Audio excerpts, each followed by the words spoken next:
আসসালামু আলাইকুম। সবাই কেমন আছেন? আশা করি আপনারা সবাই ভালো আছেন। একটি বাড়ি একটি খামার গড়ে তুলতে অনেক কিছুর দরকার হয়। গাছপালা, গরু বাছুর, ছাগল, হাঁস, মুরগি, কবুতর, তাই না? অনেক কিছুর দরকার হয়। আপনার বাড়িটাকে যদি সাজানোর দরকার হয় তাহলে এই সমস্ত গাছপালার দরকার আছে। কত সুন্দর গাছ লাগাইছে দেখছেন, অনেক বড় বড় গাছ লাগাইছে।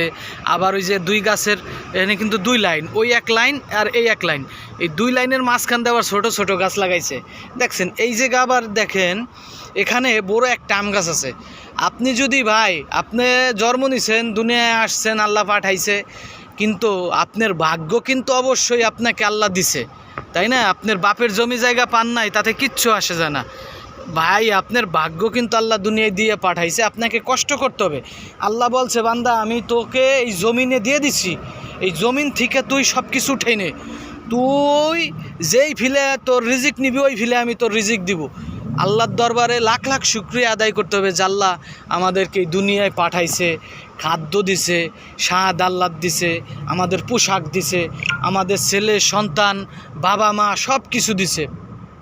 এই সাইডে একটা আম গাছ আছে দেখেন, এই আম গাছটা আবার ওই যে মাঝখানে একটা কাঁঠাল গাছ লাগাইছে, নতুন পানি পুনি দিতেছে। আবার ওই সাইডে একটা আম গাছ আছে, আর ওইটা হচ্ছে মালয়েশিয়ার পতাকা, কত সুন্দর লাগাই রাখছে, উঠতেছে দেখছেন। এরা এই দেশকে ভালোবাসে। যাই হোক, মালয়েশিয়াতে আমি যেখানে দাঁড়াই আছি দেখেন কত সুন্দর, তাই না? গাছগাছালি কত সুন্দরভাবে লাগাইছে। আপনি আপনার বাড়ির চারপাশ দিয়ে এরকম সুন্দর করে গাছগাছালি লাগান। তবে আপনি কি গাছ লাগাবেন? আপনি লাগাবেন আম গাছ, পেয়ারা গাছ, লেবু গাছ, কমলা গাছ, মালটা গাছ, এই সমস্ত ফল পাকড়ার গাছ লাগাবেন আপনি, যেগুলো খাইতে পারবেন, পরিবারের সবাইকে দিতে পারবেন, এবং কি হাট বাজারে নিয়ে বিক্রি করে আপনার পরিবারের অভাব দারিদ্রতা দূর করতে পারবেন।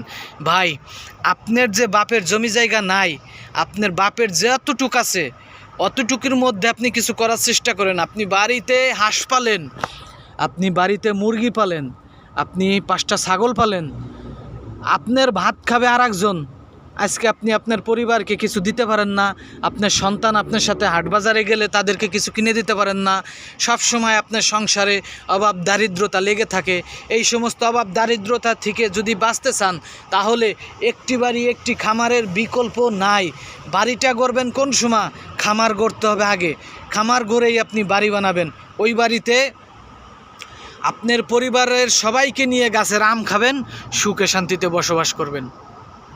আমার সামনে পাহাড় দেখতেছেন, পাহাড় বেঁধে দিয়া যাতে ঢইসে না আসে, বৃষ্টিতে যাতে ভাঙ্গে না আসে। এই সাইডে হচ্ছে আপনার গাড়ি রাখা আছে। আমি দাঁড়াই আছি একটি হাসপাতালের পাশে, এই জন্য এই হাসপাতালের পাশে যে সৌন্দর্য এইটা আপনাদের মাঝে আমি তুলে ধরলাম।